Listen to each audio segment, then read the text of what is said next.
Alright folks, in this video we're going to be taking a look at the GPD XD.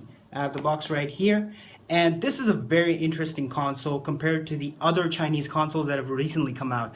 I think that this might be the one that really brings it home and challenges most mainstream devices. So we're going to take an in-depth look into it, and I hope you like the video. Alright folks, so here is the GPD XD. Now, looking at it, you'd say, whoa, this looks like a Nintendo 3DS XL, and you would be wrong, because even though it looks exactly like a Nintendo 3DS XL, it is not a 3DS XL. So, what is the GPD XD? So the GPD XD is from GPD, as the name suggests, and it is an Android gaming console, and we're going to look at the exterior first. So at the exterior you have your HDMI out, you have USB, you have your flash card input, you have your microphone, you have R1 and R2, L1 and L2. On the front side, nothing much. You have a LED indicator, very similar to, well, actually it is exactly the same as the 3DS XL. I mean, this is a very well made knockoff device, if I might say so. So why am I looking at the exterior instead of, straight away going into the interior? Is because I want to tell you about the quality of this device. So most Chinese devices are known for having a really bad quality when it comes to gaming consoles. Let's keep that away. So why is this different? Well, GPD really took the last reviews to heart, and they have really worked hard on making this console a really good mainstream competitor. And how did they do this? Well, it starts with the plastic mold. This is a very well finished plastic mold. It's really well done. I don't see any cracks on the corners. I'm gonna bring it as close as I can. You can see there are no cracks or anything like that. The finish is very smooth. The plastic is good quality. This is not cheap quality plastic. When you hold it, you actually feel some weight to it. It's not light or finicky.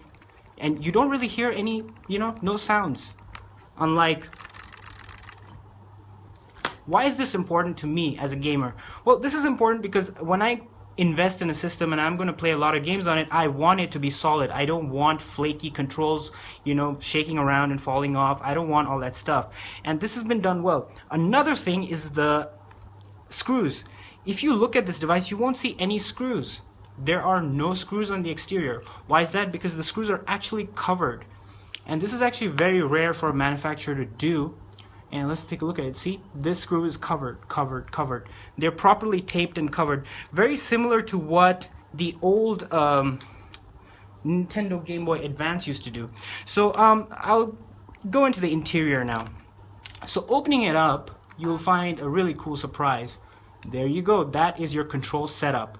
And this is an excellent setup. Well, it has a minor issue, but otherwise it's excellent. It has your A, B, X, Y, and another reason why this is really passionately done is because with the A, if you look closely, it says X, it says square, it says 0, it says triangle. So basically for gamers, because this is built for gamers, GPD has aimed it so that even people who are more used to PlayStation controls can easily recognize the keys, and that is a very good thing. I mean, I have to give them kudos. I'm really shocked that they put so much effort into detail, and I hope that somebody notices it like I have. So let's take a look at the control scheme. This is your standard Xbox 360 or PlayStation 3 USB controller scheme. It has two analog sticks. Keep in mind, these are not nubs. They might look like nubs, but they're actually sticks. How can you tell a difference between a nub and a stick? It's very simple. A stick has a curve. When you're moving it, you will feel a curve going this way. A nub is always flatlined. It will always move flat. So this has a curve, and this is a stick, and it's a very good stick. It actually is much better than Sony's implementation, which I'm going to show you right over here.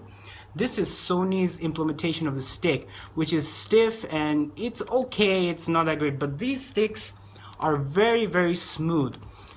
They move well. There's no issue at all. Both sticks are very smooth. I have noticed no delay in input. I have noticed no dead zone issues, unlike the,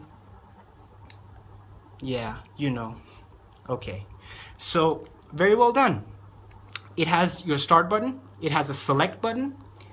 It has the back button over here. It has the home button over here.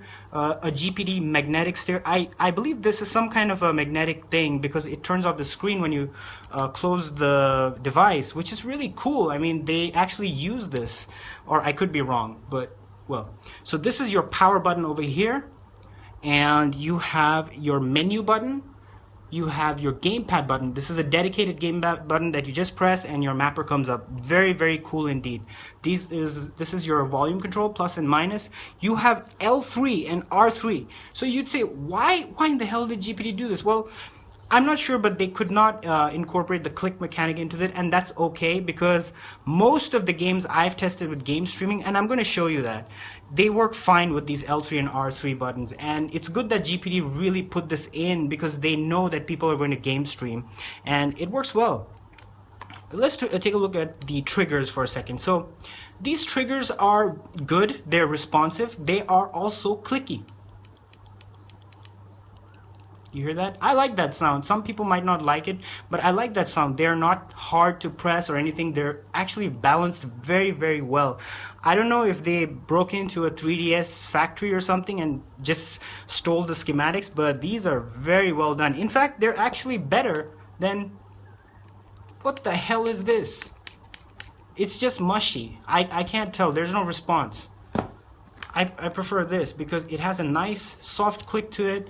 It feels very responsive, very, very well done.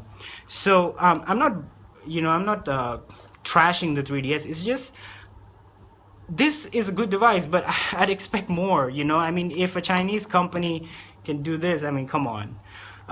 So you have your front-facing stereo speakers. They are not back-facing. They're in the front, and yes, they are stereo. They produce good, solid sound. So far, all the retro games I've tested, they sound really good. Not as good as the NVIDIA Shield Portable, but very good indeed. So let's take a look at the screen. So this uses a 720p screen. The screen is actually really good. I mean, this is one of the best screens I've seen on a gaming handheld, an Android gaming handheld. You know, it's on par with, I would say, the... Not in terms of resolution because it's only 720p, or it is probably in terms of quality, it's close to my iPhone 6 Plus. I mean, let me just show you the whites. I don't know if you can see it on the screen, but I'd like to show you how good the whites are. You might not notice in this video, but the whites are pure white. They're actually white. The black is actually really dark. Look at the border up there, it's actually really dark. And that is a sign for good screen. The colors are excellent. All the images really, really pop. I mean, I was shocked that they have managed to do this. And now I'm going to go into further detail and show you these screws. Look at the screws over here. You can't see them because they're actually covered up. They're properly covered up. All the placements, they're covered up, except these two to mimic the Nintendo 3DS XL. This doesn't actually have a camera, but to mimic it, they've left these 2 points open for no apparent reason. I don't even think they're screws, they're just 2 holes. But it's very well made. And another thing, attention to detail. I'm sorry I'm going so much into detail because I want to give kudos to GPD for making this device, and they deserve this recognition. Look at this. They actually have a strap area. You can actually put a strap in here. Pretty similar to what the Game Boy used to have, but the 3DS doesn't have this, but this actually has a strap. So very good. Kudos. Now I'm going to take a look at weight also. I'm going to get to the interior part, but I want to do this exterior first. So the weight, this is actually very light compared to the 3DS XL, which is actually it's on par, but I feel this is more comfortable because this is actually smaller than the 3DS XL. If you actually take a look at it, let me just show you. So you can see the footprint. It's actually a tiny bit smaller than it. It is a little bit thicker than it, but the weight actually feels more comfortable in it, even though it's probably on par. It's just the way you hold it, and that little bit of size makes a difference, so it's very comfortable to hold. Now I'm going to get into the gaming section, which all of you are looking at it. So what does this device actually have? So this device has This has the RK3288 chipset. Even though it's advertised to run at 1 gigahertz or so, GPD actually underclocks this device to 1.4 gigahertz. How do I know this? Because when I tried to use set CPU and I tried to overclock it or keep it at 1.8, I couldn't. It wouldn't go past 1.4. However, I actually think it's even lower than 1.4. My guess is this is actually running at 1.2 gigahertz. I'm not sure. I could be wrong. There's no way I can test this. You'll have to go to the Dingo Indie forums and check with some of the experts over there who actually have better methods of testing this. But the reason I think it's probably running at 1.2 gigahertz and not actually 1.4 gigahertz is mainly because PlayStation Portable emulation has slowed down a bit, although you will not notice it in this video because I'm going to be using frame skip, and for testing purposes I don't want to mess with the settings. So let me just click on the display info again. So this uses 160 dpi. 160 dpi is very good because this is a 5-inch screen and it's very crisp, very clear, and it looks good. So we're going to start testing with a few games, a few retro games. So the first game we're going to start testing with is... Here we go, folks. This is Contra Hard Corps, and the reason I'm playing this game is because I want to show you the D-pad and the diagonals. Now this, even though it uses a Nintendo style D-pad, I feel the D-pad is kind of smaller. So this is a Nintendo D-pad, but you can see it has a bit of a curve to it, and it's slightly bigger than this, which looks a very, very old school standard D-pad. It's a little bit flat. It's not bad. It's responsive for what it's supposed to do, but it is a bit small for me because I have big hands. It might be comfortable for you. I guess it just depends. So let's get into it. I'm sorry about the volume. I can't really raise it too much because of the copyright issues that's going to come over. Yes, I do own Contra Hard Corps, and yes, I am playing a ROM, whatever you want to call it. So I hope I can get this right. So this is your forward motion, back motion. As you can see, it is pretty smooth. This game requires very, very fast reaction times, so that's what I'm checking out. So I can crouch, I can do my diagonals, hold it as long as I like, very smoothly, no issues at all. I can double press buttons. You can see jumping and shooting at the same time requires double pressing buttons, so it works fine. So the D-pad is good. It does what it's supposed to do. It does the diagonals, the motion is fluid. So let's check out some Street Fighter. And so this is Marvel Superheroes versus Street Fighter, and we're going to be checking out some of the classic moves and how they perform with the D-pad. I will also be testing out the analog stick over here on the corner. So the popular move would be, so I can do my Abuken. Keep in mind, as I said, this is a little bit hard for me to control because the D-pad is too small for me. It's not that it's not doing what it's supposed to do. As you can see, I pulled that move off just fine. And I did that one too. So these two moves actually require you to circle. If you can see my finger, it requires you to circle and move backwards. There you go. So you can see I can perform my moves, but when I use my analog, it is much easier. And actually, being an arcade fighting game, I would actually prefer to use the analog stick for this. It works well, no issues at all. So there we go, you have Street Fighter, works very well, and the frame rate is very smooth. This actually does use a 60 Hz screen, which also helps it perform pretty well. So let's move on to its main competition, the 3DS. So because this actually cannot emulate 3DS devices, but this can emulate emulate DS devices, which uses the emulator called Drastic. So I'm going to put this directly in competition with the 3DS XL running Drastic. So this is Tokyo Beatdown running on both devices. The 3DS, of course, natively has 2 screens, which is required, but for Tokyo Beatdown, you really don't require 2 screens. So I'm going to try and get the angle right so you can get a better look. So as you can see, the color reproduction is obviously much better on the GPD XD than the 3DS XL, the new 3DS XL. The screen, however, is a slightly bigger screen. I mean, the display area is slightly bigger on the 3DS XL, but otherwise it's pretty much the same. You can see I'm controlling them, and you can see motion is very fluid. In fact, the joystick has an option to enhance your graphics, which actually makes it pretty cool. You can see, look at the edges. You won't see many edges because it is using enhanced processing to upres the what do you call it, textures. However, on this you will notice more jagged edges because it does not have the ability to do that. This actually just uses the native DS hardware to render the game. This is both a good thing and a bad thing depending on what kind of accuracy you require, but I had a much better experience playing on this because the controls are much better, except for the D-pad. The D-pad is obviously better on the 3DS XL. And that is purely because of size and shape, not because of performance. It performs perfectly fine. So let's go on ahead to something more native to Android. Well, before that, of course, we have to do PlayStation Portable emulation. So as you can see, this is running Untold Legends, and if you look at the upper right corner, you can see the speed is slightly dropping and going back and forth. I am using frame skip, and even though the emulation is okay, it is not as good as, sorry, I'm pressing the wrong button. It is not as good as what you have when the device, if the device actually ran at 1.6 gigahertz or 1.4 gigahertz. I don't know if it really is running at 1.4 gigahertz, I can't tell. But obviously the PlayStation Portable emulation does suffer when the device is underclocked this much.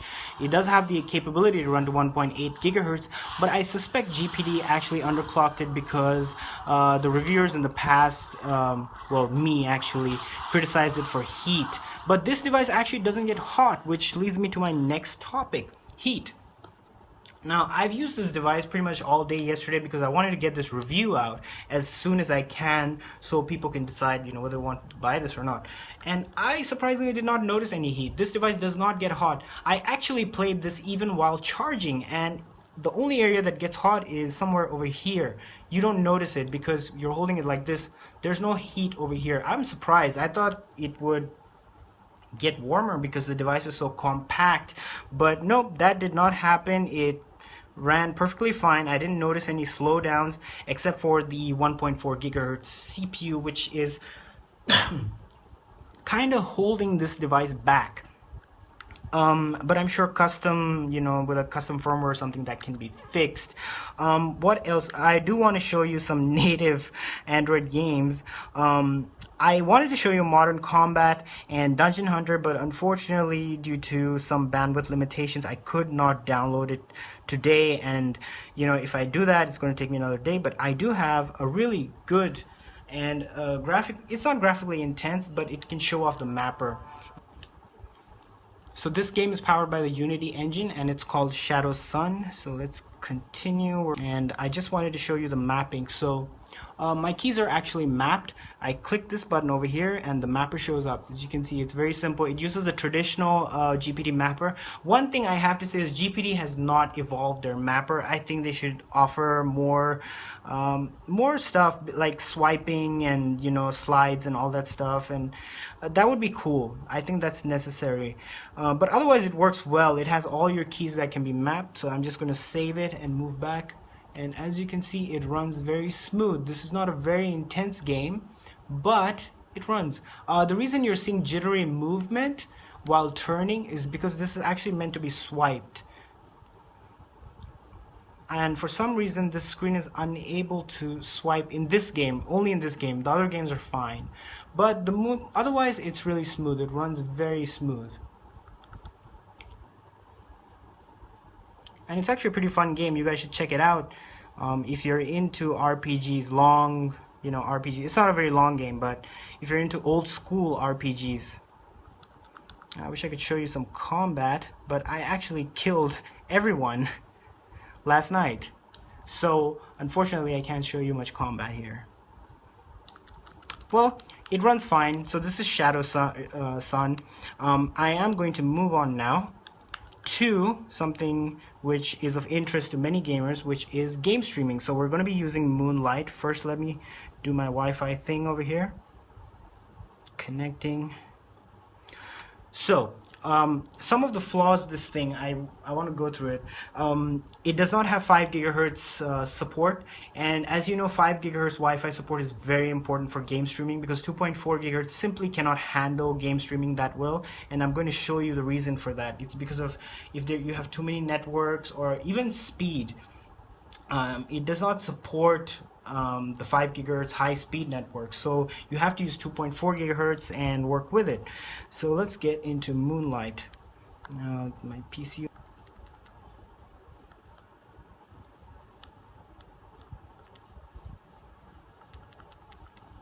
So this is Far Cry 4, and it's running via Moonlight from my Netgear router.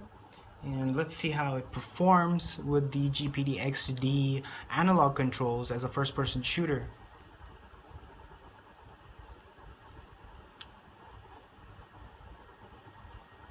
So there we go, Far Cry 4 streaming pretty well. It is quite smooth. There's not much delay. There is a little bit of delay, as you can see, but that's something that you have to deal with because it's using a 2.4 gigahertz network. It's not always going to be like that. In some games more, some games less, but otherwise it runs pretty smooth. And now a lot of you might be wondering, how does it feel to use the L3 as a separate button to run? Actually, in Far Cry it's okay. You just click it and there you go, you're running. It's not much of an issue. If you want to use your melee weapons, you can. See, I'm using my melee while running. And of course, if you stop, then you walk. There is a very slight delay, so it's not that big a deal when you're running. You can just take your finger off the analog and click it. So, you know, now walking, now running. The triggers work fine. Let me put some volume in this because there's...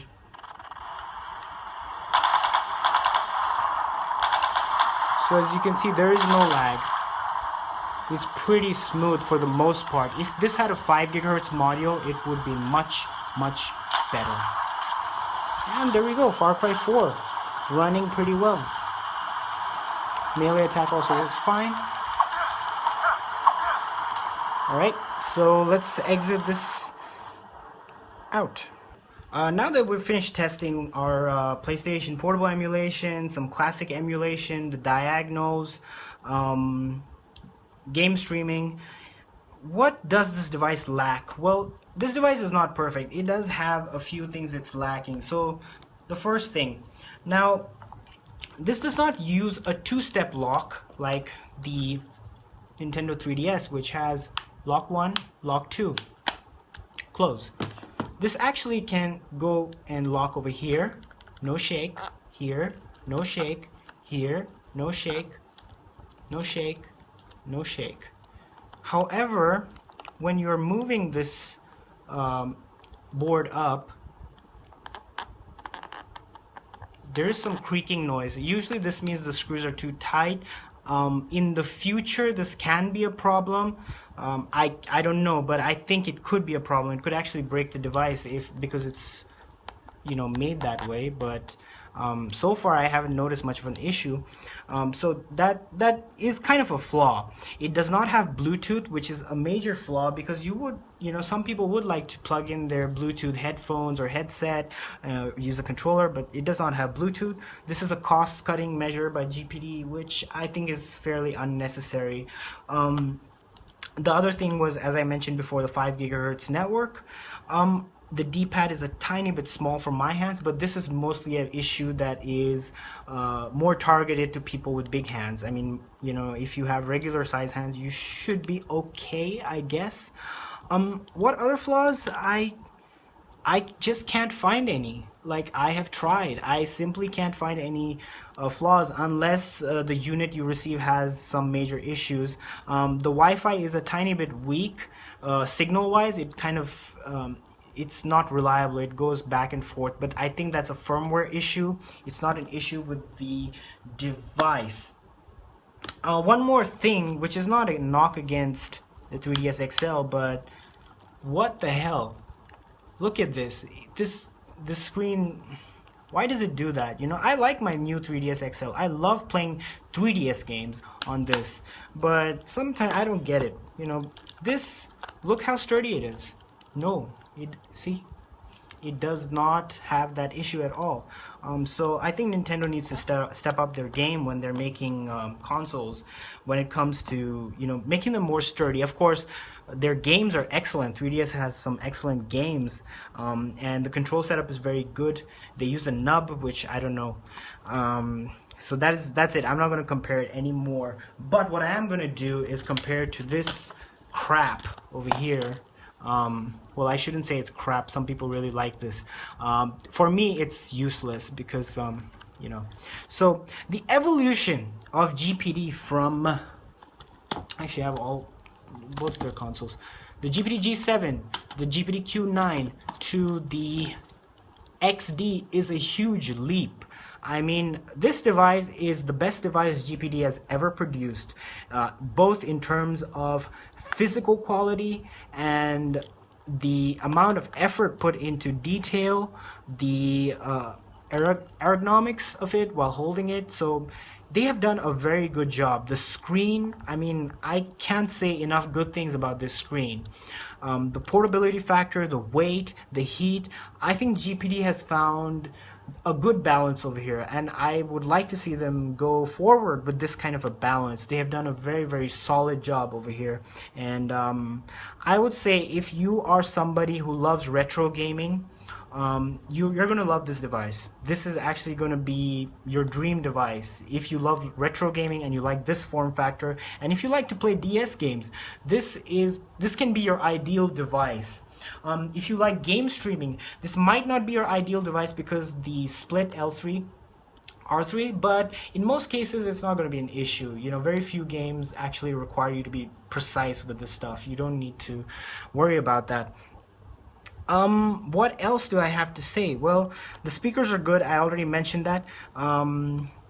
And that's it. All in all, it's a very solid device. I would say you guys should definitely pick it up if you're into this form factor and this sort of device. I really can't see many flaws with this. I mean, I'm somebody who really does nitpick, as you know, my name says. I do nitpick on many things, but I simply can't. I tried. I really tried. I just could not. I wanted to do a smash test, so let's try smashing it with something. Oh, there we go.